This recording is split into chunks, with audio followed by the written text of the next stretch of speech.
Hey guys, welcome back to the King's Banner podcast. How are you guys doing today?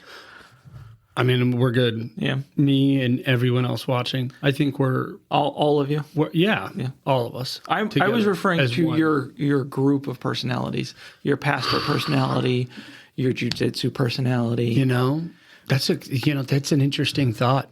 I think they're kind of all the same, but you know, like you're not allowed to choke people out as a pastor. I will say that. Not, yeah. So there's at least something there, but maybe. I mean, there's an opportunity for me to do that. A biblical choke out, so to speak. Yeah. Yeah. I'll choke you out with the just the beautiful revelation that we have from You've Scripture. heard of the sword of the Spirit. Have you heard of the headlock of the Spirit? Guillotine, guillotine. Maybe Kimura of the Spirit. I don't know. Guillotine and biblical seems to conjure up different imagery.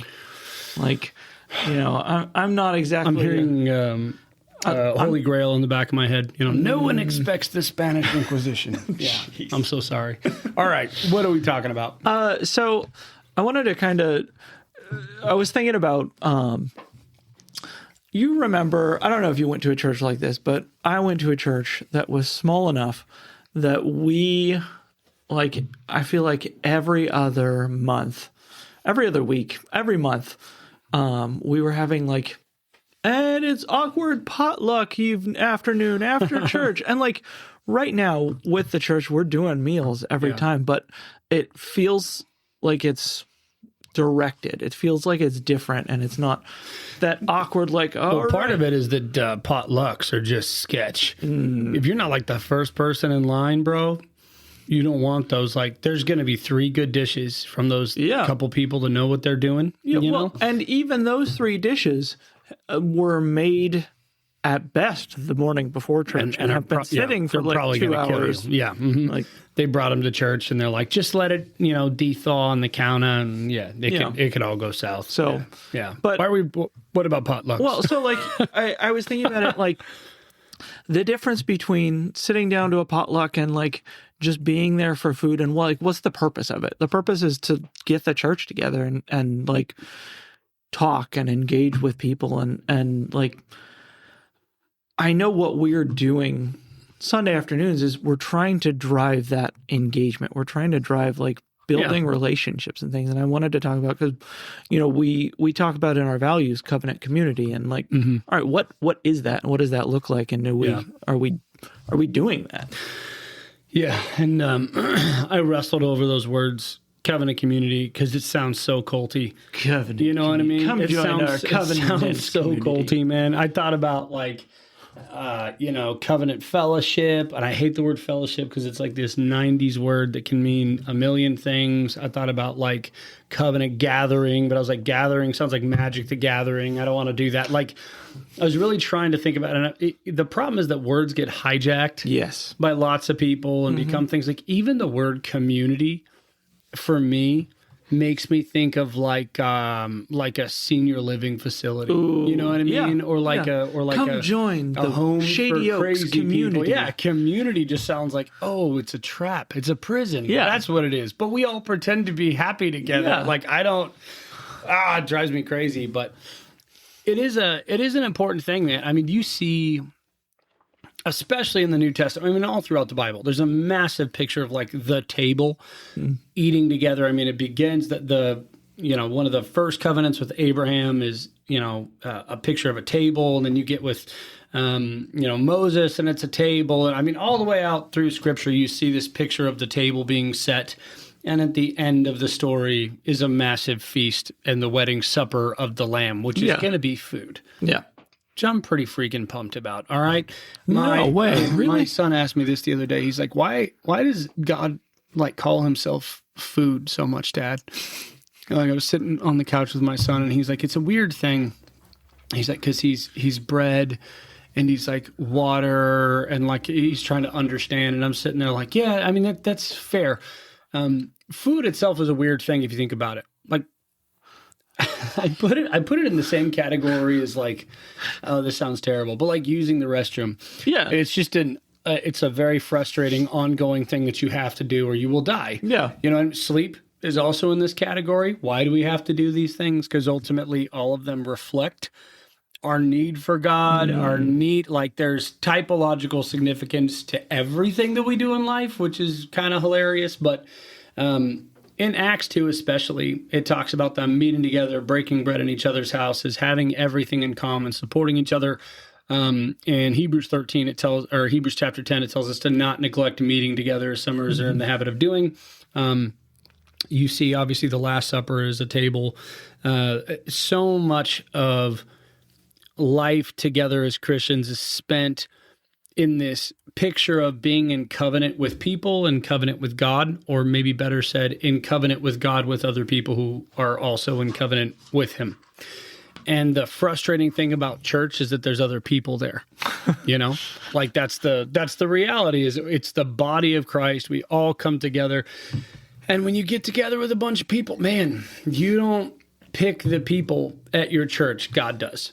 You don't get to, you know what I mean? Like you don't get to pick, we want this person and not this person. It's a lot like your own family. You know, they're born into this family and it is what it is. We go from here, you know? And so I think we desperately need community. Yeah. One of the first things that God says in the Bible, it is not good for man to be alone. It's not good. And that's just about marriage. That's a reminder that it's not good for you to be isolated. Yeah. When we look at our society today, we see everybody is online, but most people don't hang out. Yep. Front porches have basically disappeared. Garages are the things that people pull into and close the door before they actually go out and see anybody. Yeah. You can have a million friends online and not know a single person in the actual area that you live. Mm-hmm. You could be unaffiliated. I mean, disconnected entirely from basically all of those people, their thinking, their processing, their religion, their worldviews, and live next door to them and never say hi to them. Yeah. We're seeing an increase of like tiny houses. You know what I mean? Yeah. These little places where it's like you have a sink and a bed. It's basically like a space pod. You know what I mean? It's like you want to live on a spaceship that's not in space? Here you go. It's perfect. And the question there, or at least the implicit reality, is that the home is no longer a place for people.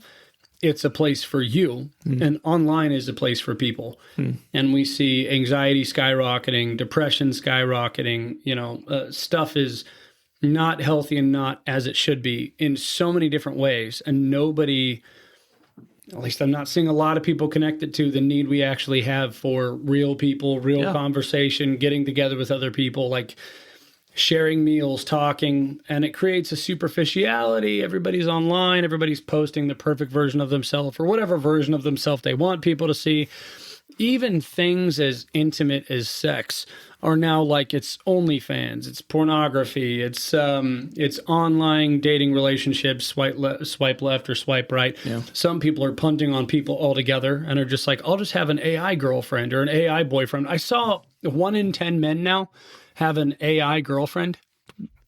That is 1 in 10. That's insane. That fast. One in 10. I'm like, that is absurd. Now, I think that's the United States specifically. I don't know if I don't think it's a global phenomenon. Sure. But I find that just astounding to me that we are punting on actual relationships with actual people. And it was like, how depressed and horrid and alone do you have to feel that you're like, you know what, robot girlfriend sounds pretty good right now. Well, you're saying that, and one of the things that comes to mind that I didn't even think about, but so like VR is becoming a little bit more popular nowadays, and there's some really cool stuff you can do with VR. But if you look on the most played VR program, it's VR chat, where you create an avatar of yourself, put your headset on, and sit on your own couch and pretend to be with a group of people. Oh my word! That are like, it's living. It's trying to false simulate reality community. Yeah. With people that will never disagree with you and always get along with you. And as it's kindergarten. We're back in kindergarten. You're in you're in kindergarten, but as with all things, you've got people who are doing perverse avatars or doing like crazy stuff. Of course. Like, and it's like, even the stuff we're building now, right? Yeah. Minecraft and Roblox and all these different places where I go to, Sims was it the 80s or 90s? The 90s. How many versions of Sims were there? Like 150 or something? Well, there not that many, but then there's all the add-ons to them and everything. Yeah, and so, I don't know. Yeah. We're obsessed with a life that is disconnected from our actual life. Yeah. We are constantly wanting to drift away into isolation and create our own realities. And we see this in like trans ideology, when people are trying to apply a fiction that they want to live in and then push it on everybody else to get them to do the things that they want. And then if I can't make that happen, a lot of people do it online, where it seems to affect people less. But ultimately, like, this is an important thing that I think most people are missing. This is I should go here too. Okay, online church. Can we talk about this for a second? Okay. So we don't stream on Sundays. Many people have asked, like, are you streaming on Sundays? I want to watch the sermons. Go to church. Yeah.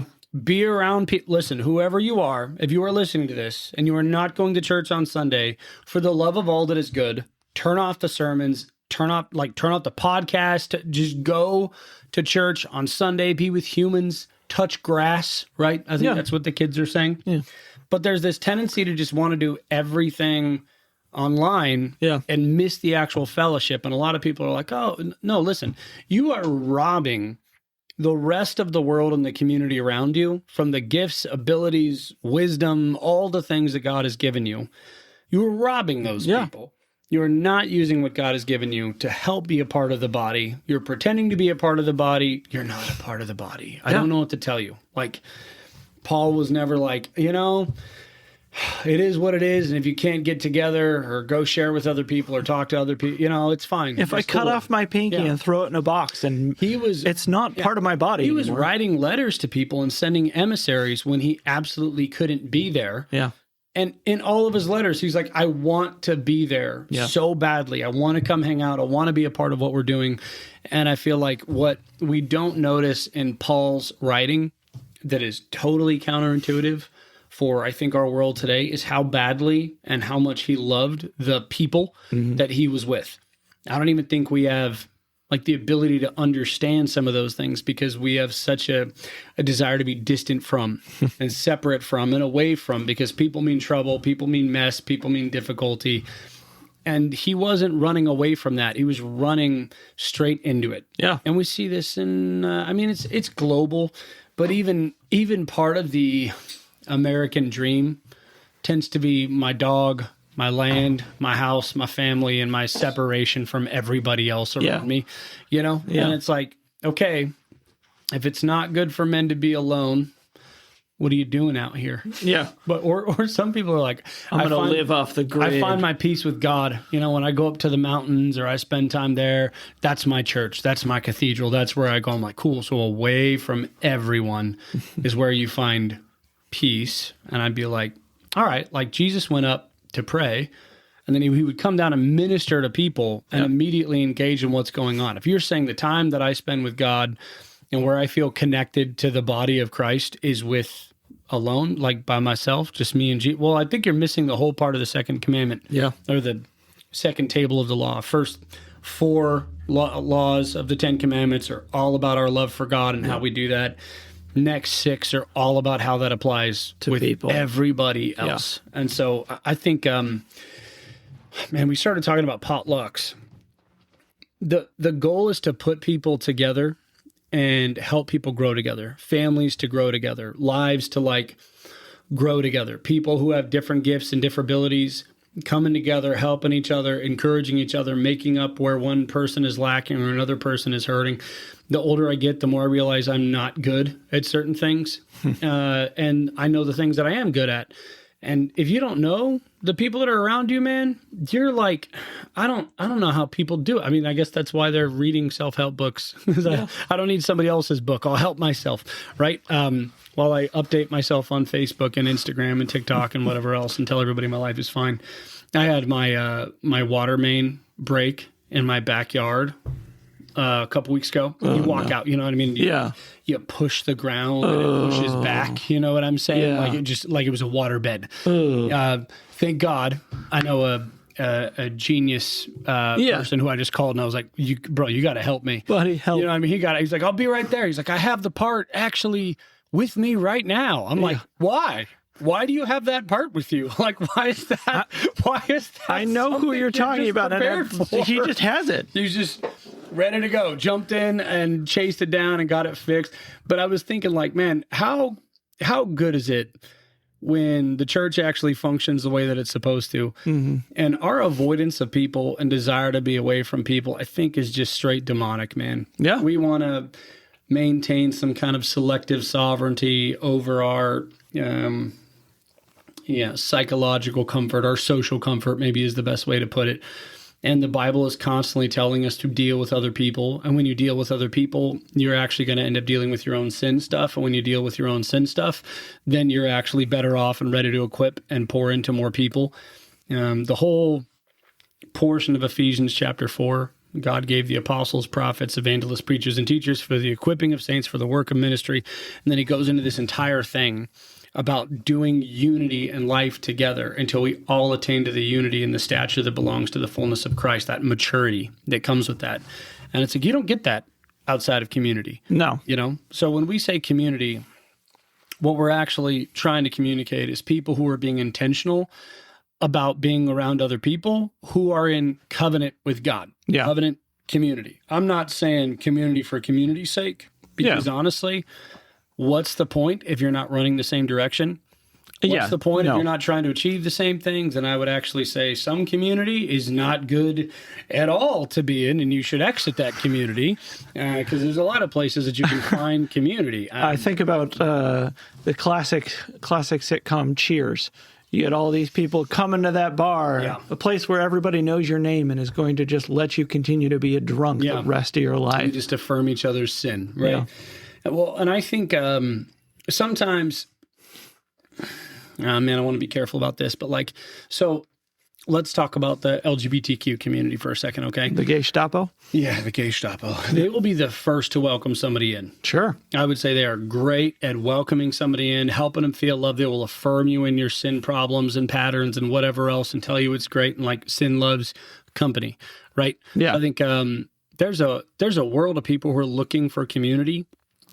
And if Christians live in such a way that they suck at community, I actually think a lot of people are going to find community in really bad places. Yeah. And what's hard is that I think a lot of Christians are kind of bad at it.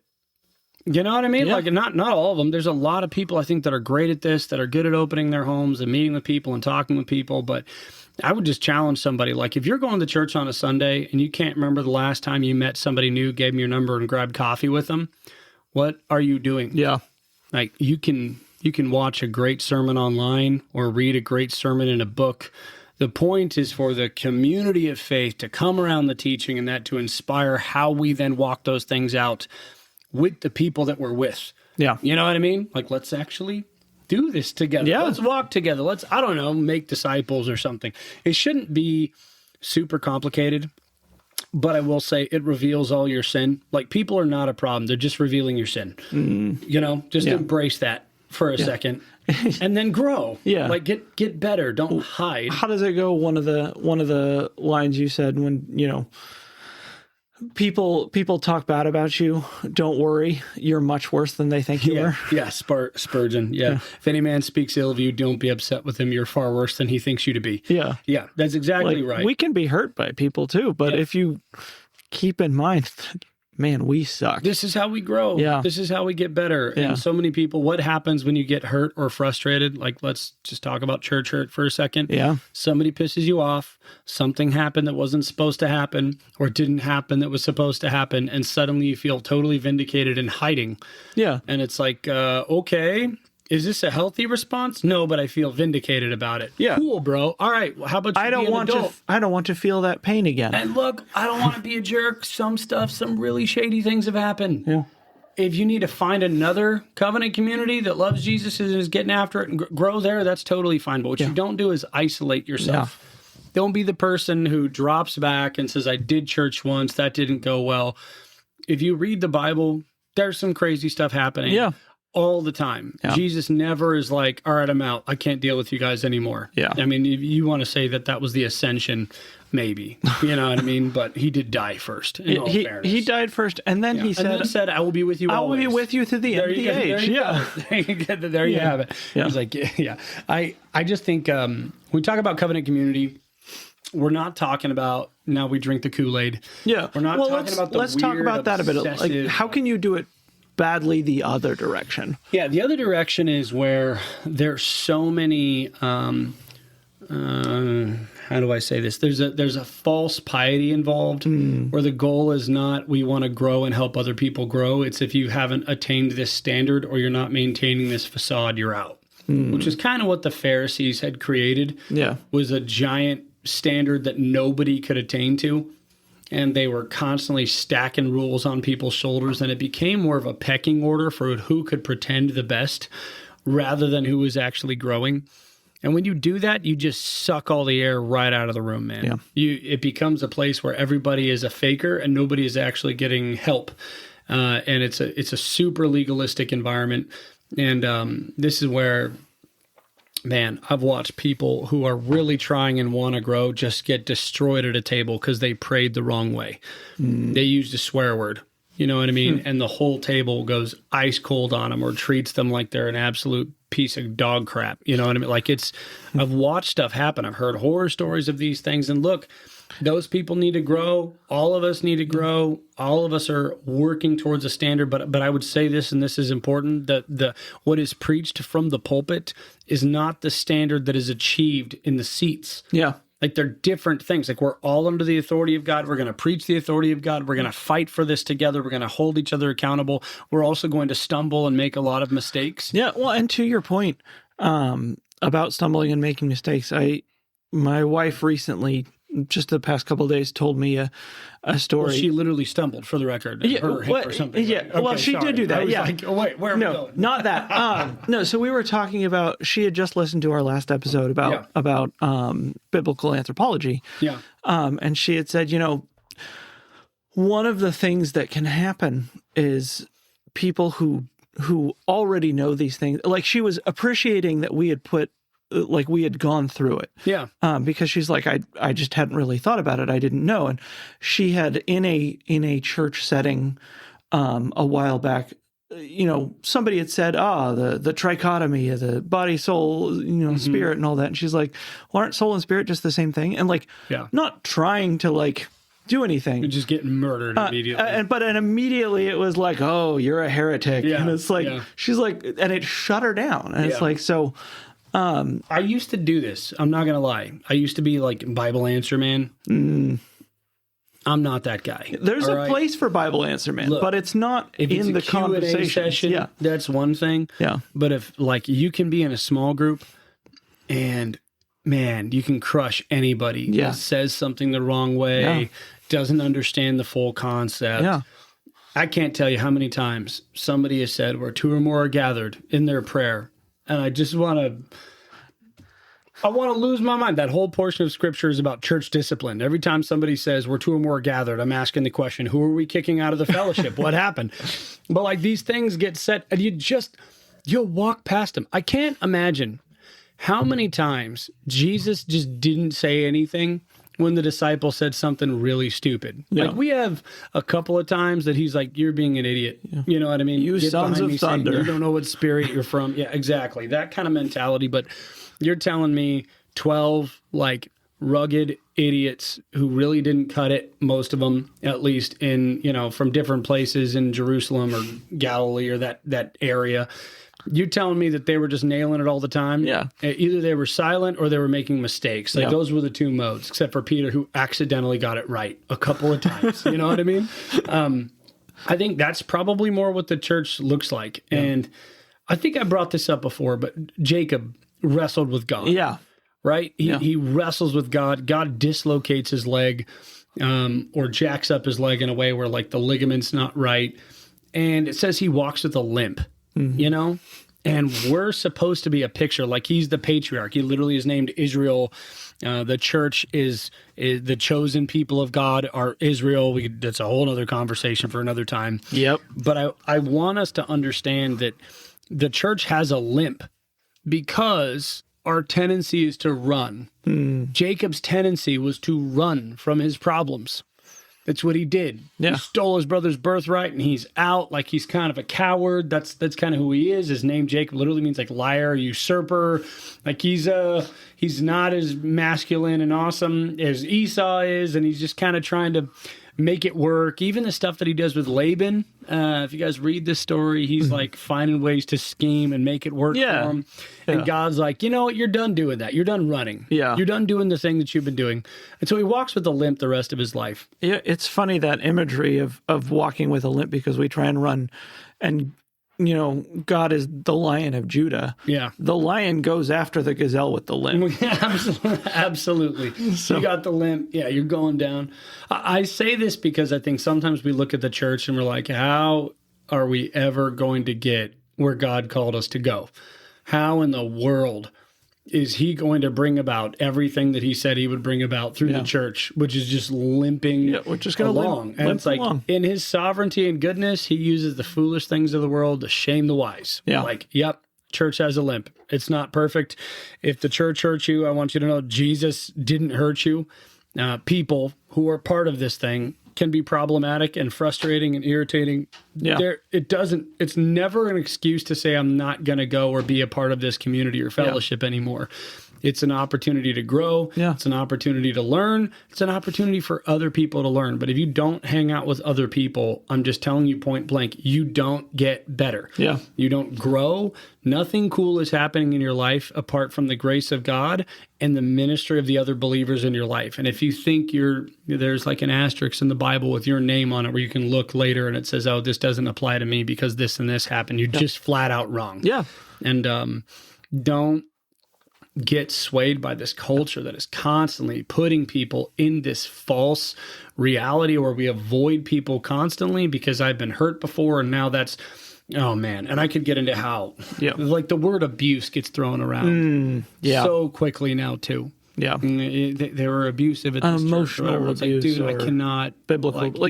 Abuse is a real thing, but not the way that we use it today. Not the way we in the church, we don't use the word hate speech. We use the word abuse, and that tends to mean the same thing.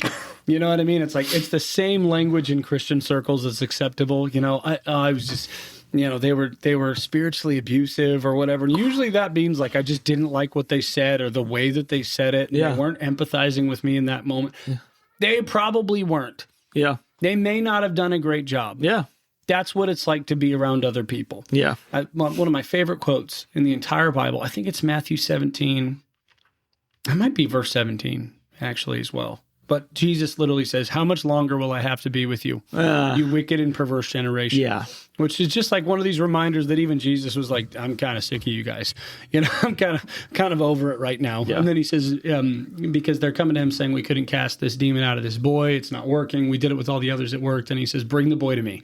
He's like, okay, I'll do it myself. I'll do it myself. Right. Yeah. And I think there's times where we can be fed up and frustrated, but so much of the Bible is pushing us into fellowship, pushing us into community, reminding us where our heart is, where it's supposed to be, what we're trying to grow to together, that God put us in, according to Acts 17, in this particular geographical location with these particular people. Like, he placed you here in this time and this place for a purpose. And we're like, you know what? I just don't like these people very much. These churches are full of hypocrites. Like, yeah, you'll fit in great, my brother. We have jackets. Come on in. But the purpose of this is the church, if you think about it, it's essentially a giant family. Yeah. All right. So a dad sits at the table with his kids. We're going to talk through stuff. Some of them are in great standing. Some of them need some work.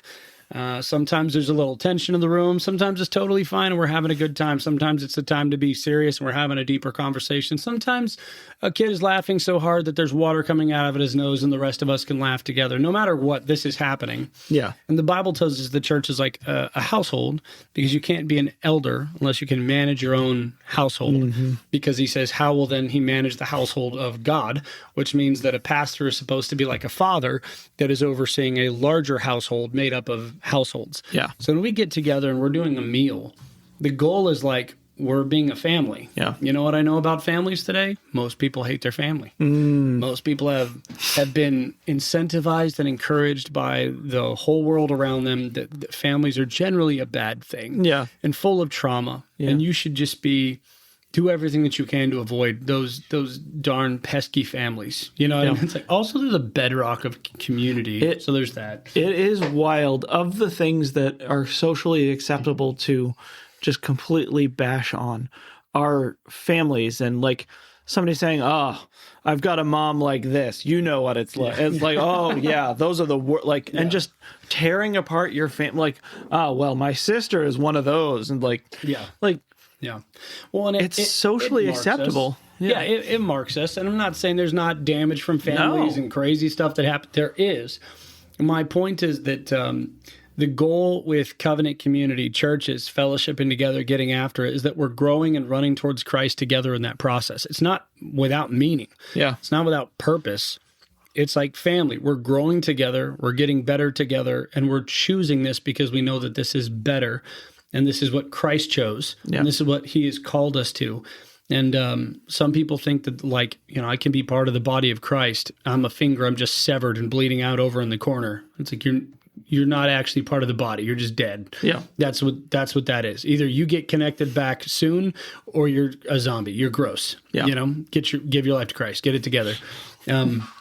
But it's a giant family, and we're working together at growing what Christ has called us to. So much of the Bible, so especially the epistles, is how then do we deal with other people? Yeah. How then are we supposed to do life together in this kind of community? And when you do it right, it's really cool. Like, I don't think most people realize when the Roman Empire was failing, they were going to Christian communities and asking them, how are you making it work when the whole rest of Rome is burning? That's cool. Like, all of it's like, we're failing, things are crumbling. How is it that your communities are still thriving and doing okay? And it's because they were learning how to grow through things, how to deal with their own stuff, how to walk together, support each other.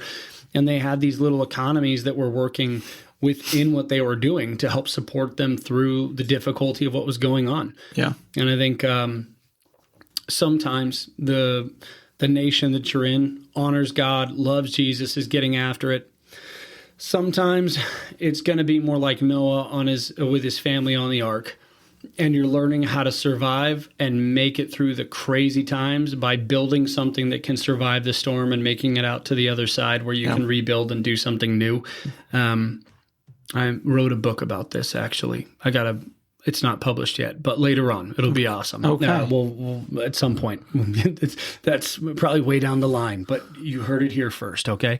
But I think there's an importance in, like, surviving the chaos, surviving the crazy. And I think a lot of people don't emphasize or realize the importance of community for survival. People that are just alone, they die, man, before they actually breathe out. They're already dead. Yeah. They're just in survival. I take care of myself. I do my own stuff. Can I get on a soapbox about this for a little bit? So we cover this a little bit, but aloneness. I think one of the greatest pieces of damage that has been done with pop psychology is the introversion extroversion scale. And, like, all right, so I would make the claim that you're about to tell me about the gospel of Enneagram, right? I'm about to tell you that I don't actually believe that introversion and extroversion are functionally real as pop psychology would have you believe. Okay. But that's neither really here nor there. To the point I want to make. The point I want to make is the fact that we have let an entire generation be defined as introverts or extroverts or all of these different things. Yeah. What we've done is we've given people an excuse not to put effort into the skill of socializing with other people. Sure. Because they can just say, oh, I'm an introvert, I'm just bad at that. Any other thing that you're just bad at, you can learn, you can grow, and you can accomplish that as a skill. Yeah. And we have let our culture tell us that that's not something you can grow, and that's just the way you are. Like saying if I have a disposition, it's just the way I was just born this way. So now I'm going to marry a dude. Well, Justin, we're going to crazy how we're fast going that to come upon you in community and affirm right. that no. Yeah, I testify to love. Right? You, I'm okay. so sorry. You can look that up later. Yeah. Yeah, but I would agree. I think there's there's people who have different dispositions and all the things. All we do is put labels on it. And there's nothing wrong with like a label. Sure. Say this is more how this person is or this person is. When it becomes a problem is when we use it as an excuse or a validation for not doing the things that I'm supposed to do or growing into what we're supposed to be and how we're supposed to function. Yeah. The Bible doesn't make excuses for people with a particular proclivity or tendency. Yeah. It doesn't. It's like, this is how you're supposed to live. These are the things to do. This is how it works. Now do these things. And we're like, yes, but I'm different. To your joke about disposition, the Bible doesn't say a man who lays with another man shall be put to death, except if he really feels he was born that way. Yeah, exactly. Unless he had a previous disposition, and love is love, and so that must be okay. Yeah, and it's good because Leviticus 19:21. See what you did there, man, on the nose. Or 21:19. Yeah. I think we are at a time and a place, man, where our psychological mumbo jumbo, if you want to just call it the Gnosticism that we live in today, which is the secret knowledge of self. Mm-hmm. If you really knew who I was or what I was going through or who I am and how I feel, you would just agree with me. And it's funny that the people that say that are never willing to sit down and tell you about themselves, like actually engage in that community. Explain it. No, you know what I mean? Yeah. It's just it's this belief that if you could understand, you would agree with me, and if you don't understand, or if you don't agree with me, it means you don't understand. And I want people to get this. You can understand where somebody is coming from and still disagree with what they're saying because they can just be wrong. Yeah. Hans Georg Gadamer, man, he's the father of ruining the way that we interpret literature. He talked about the fusion of horizons. He talks about how is it that you can know actually what one person is saying to another person. How is it that you can know? And his argument is something along these lines. You are your own person, and, language is this strange thing, right? It's a social construct. And I see where this is going. That I've walked through and understand and the experiences I've had when I go to read what somebody else has written down. How is it that I could ever know what it is that they actually mean when they write this? And what's funny is that you could read what he's writing and you could ask the question, am I understanding what you're reading? Or is this a story about an elephant on a trampoline? Like he's writing something that sounds intelligent. And at the same time, he's refuting the very ground that he walks on. But he's the father of this kind of thinking, which is each individual person doesn't truly have the ability to communicate with somebody else in a way that they can fully understand. And so we're just trying to touch the horizons of our thinking to try to communicate the very basics, but we can never possibly understand the depth of understanding that somebody else has. How could we ever truly understand them? This is why when people write essays today in high school or middle school, or whenever you start writing essays, probably middle school, although maybe elementary. My kids were writing essays in elementary. Well, your kids went to a good school. There was a class. Yeah. Anyways, they'll write like, okay, you read this book or you read this thing. It's either a book report or an essay on a topic, and it's what does this mean to you? Not what does the author saying? What was this article communicating? It's what do I think it means? It doesn't actually matter what they meant. The significance is actually caught up in what you see and perceive it to mean in this particular circumstance. And think about what this does. It validates people in their own feelings. It helps them feel comfortable in creating their own world. And if somebody disagrees with them, it gives them the ability to retreat and say, you just don't understand. And that's why I think people hate the Bible. Yeah. Because the Bible is the thing that's saying, I do know. Yeah. You don't get a free pass. You don't get to say, yes, but my circumstance, or yes, but my identity, or my, whatever it is. This is just giving statement after statement that is true. Yeah. And you have to deal with that. And if you don't like the light breaking into the pleasant fiction that you're, currently living out, you're going to run from that every opportunity that you can. And I think what we have with community today is a bunch of facades, these fake communities that people have built, where it's like, I don't actually, in fact, if I can engage with people as little as possible and only engage with them in realms where I can create the perception of the identity or the perception of the circumstances that I want, this is actually something that will help me continue to feel good about this lie that I am sitting in a way where I can't be hurt by other people, or of the second that they try to shed light or call me out on something, I just click delete, swipe, whatever it might be, to avoid those things. Yeah. When you can't do that, when you're in a community with a bunch of people you have relationships with. Yeah. If you're actually in relationships with people, you actually love each other and want to walk with each other, it's valuable, and you don't want to lose it. So you actually have to work hard at fighting through these things and knowing each other and having to deal with one thing that I think is butting up against what somebody else thinks. And now we actually have to bring the Bible in and work through this stuff together. You have to deal with the fact that you might be offended and not be able to do anything about that other than grow. Other than be offended. Yeah. Yeah. Yeah. Yeah. That's, it's not a bad thing to be I offended. can't tell you the amount of times I've interacted with people in different internet circles or whatever, playing different games or something where, I said something that was innocuous to a Christian, or innocuous because it was true. And yet it was something that caused them great offense. And instead of working past it, sometimes people work past it, but sometimes it's like, oh, well, that offends me, you shouldn't say it. And if I've ever said, well, I'm going to say it because it's true, I'm not actually... Jesus is really going to make you angry. I'm not actually going to apologize for something I haven't done wrong. Yeah. People split. They run. They hide. Yeah. And it's sad, because there's people that I'd love to continue to engage with, to build relationship with, to talk to. And we've created a culture where everybody can hide. Yeah. Everybody can hide. You can functionally disappear, have your groceries and anything else you need delivered straight to your door, so you never have to come out. You can get healthcare to your house. People will come and visit Telehealth. you there. You'll have whatever you need can be done in such a way that as minimal people as possible can actually intervene in your life, the better. And we call it convenience. Yeah. Right? I think community is not convenient.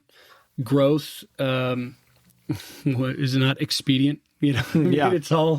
It's all going to take time. And this is why so many analogies in the Bible are like vineyards and trees. The growth of a plant, like all the of it seeds. is like, this is going to take time. Yeah. We're going to have to grow together, and there's going to be wheat, and there's going to be tares, and there's going to be good ground, and there's going to be bad ground. And the goal is to walk together into something that actually looks like Christ, that represents Christ. When Augustine was talking about the Trinity, his one of his arguments for the Trinity is that God has to be a multiplicity before he's a singularity. Yeah. Simply because he's love. God could be power and then be love if he created the other parts of the Godhead. But if he is love first, then what that means is there has to be a multiplicity. There has to be a Trinity first for there to be fellowship overflowing before anything else happens. And so what we see in the Trinity is the Father, the Son, and the Holy Spirit all eternally existing, one God, three persons. You could say one in nature, or one in essence, three in nature. If you want to, there's a million.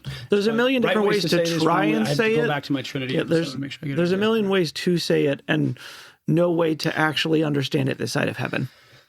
Yeah, I mean, you can draw it out. You know, can. You can logically get there. It's still not like, I don't know, comprehend is. Ah, man, I'm trying to think of the right words there. Well, so like my point is, my point is, there's community there. Yeah. That when Jesus is saying that they'll know us by the way that we love each other. Yeah. Ultimately saying they'll see God when we love each other that way, when we're that fellowship and community and love is pouring out on each other and the way that we care for each other and do things, is huge, and should reveal God. What's funny is that our world, because it's so obsessed with the ether instead of the immediate community, loves the immigrant, loves the person that's on the other side of the world that they don't know, but they can read about from a distance and they don't actually have to be up close to and see and care about. They advocate for people and believe them to be saints and have demonized the people next door. Yeah. You know, we have this thing called the Ordo Amoris, like the order of loves that I'm supposed to have. And it's like, God, it's my family. It's my church. And then it's the community around me. And then it's my own nation. Like, there's this picture of how God is saying, these are the priorities that you have. And we've almost flipped them on their head in a lot of ways. Well, I don't like God. I definitely don't like my family. They're the reason for all of my issues. I don't like my community because they're not doing the things that we should be. But who am I going to love? Well, the people that I don't know closely and I have no relationship with, I will project onto them my circumstance and then want to be their savior. Yeah. You know, and it's actually showed this, I think. There was a graph that was done with people on the right and people on the left. Yeah. And these two political mindsets. And the graph for the people on the right was like family, community, nation. Oh, it's that red, blue thing. Yeah. Yeah. On the left, it was like everybody but us. Yeah. And I brought this up in our Honor Your Father and Mother podcast back when we were talking about the 10 Commandments, this idea that honoring your father and mother doesn't just mean your immediate family. It also has to do with your community and your nation and like having a desire to fight for those things and build strong communities. It is funny that if you have a super leftist mindset, your tendency is to be more online, more with the outskirts and project your idea of victimization on everyone else and save those people, but avoid it all at every chance you can, the people that are immediately in front of your face. Yeah. So churches are incredibly important.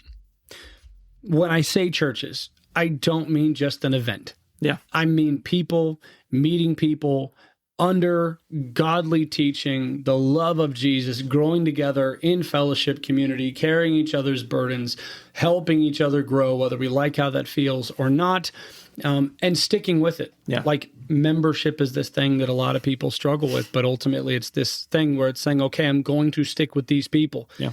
I'm going to stay here. I'm going to fight for this. I want to be a part of this. And we need more churches.